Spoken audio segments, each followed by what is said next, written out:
Avem aici primul grup de cărți. Haideți să vedem ce ne spun cărțile. Prima carte. Spune să lași frica, să dezvolți curajul. Nu mai fugi de confruntări, dar ai grijă cum te comporți, fără agresivitate. Folosește-ți creierul, vorbește frumos, fii diplomat, rezolvă totul cu maturitate. Fii neînfricat, dar nu agresiv. Loialitate.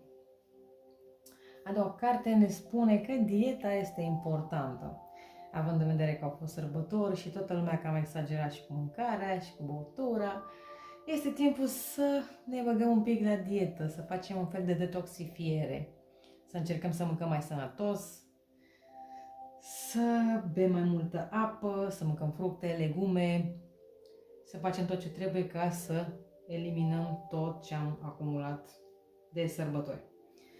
A treia carte ne spune că vin vremuri fericite. Să faci alegeri pozitive, optimiste și planuri pe termen lung. Ești pe drumul cel bun. Luna plină.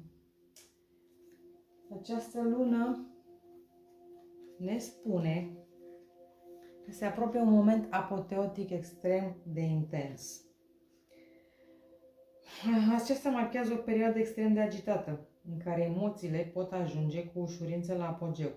Dintr-o perspectivă pozitivă, este posibil ca evenimentele care te așteaptă în viitorul apropiat să-ți trezească la maxim entuziasmul, dar, dintr-o perspectivă opusă, trebuie să ai grijă că lucrurile să nu se încingă prea tare, mai ales datorită unor comentarii la locul lor sau unor decizii luate în pripă.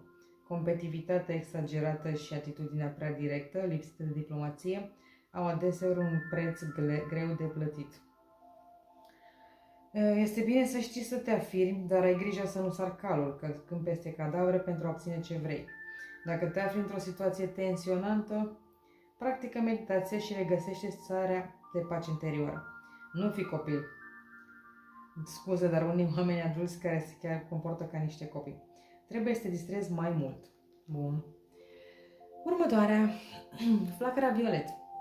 A venit timpul să lăsăm toxicitatea în spate.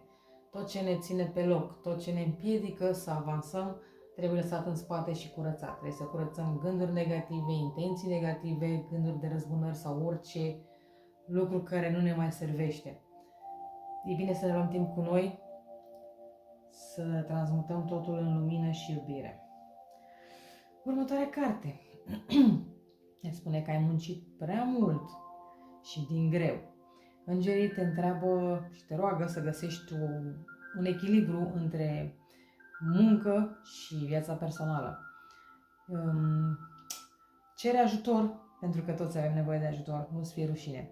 Acceptă-l, cere-l și fă ceva ca să-ți încarci bateriile și să ai mai multă grijă de tine.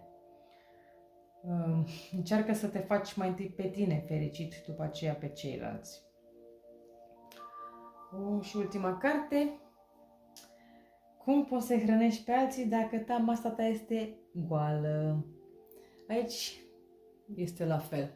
Lasă-i pe ceilalți și ai grijă de tine. Ocupă-te de tine în primul rând, pentru că dacă tu nu ai grijă de tine, n-ai cum să te îngrijești de ceilalți. Este exact ca în avion. Dacă tu spui masca primul, poți să ai grijă de cei din jur, dacă nu, s-ar putea să nu fie nimic plăcut. Deci ocupă-te de tine, renunță la negativitate, lucrează cu tine, setează-ți obiective, fă ceva cu viața ta, să mergi înainte, să fie totul bine pe toate planurile și apoi vor fi și cei din jurul tău fericiți alături de tine. Acestea au fost cărțile din primul set, urmează celelalte videouri cu restul de cărți.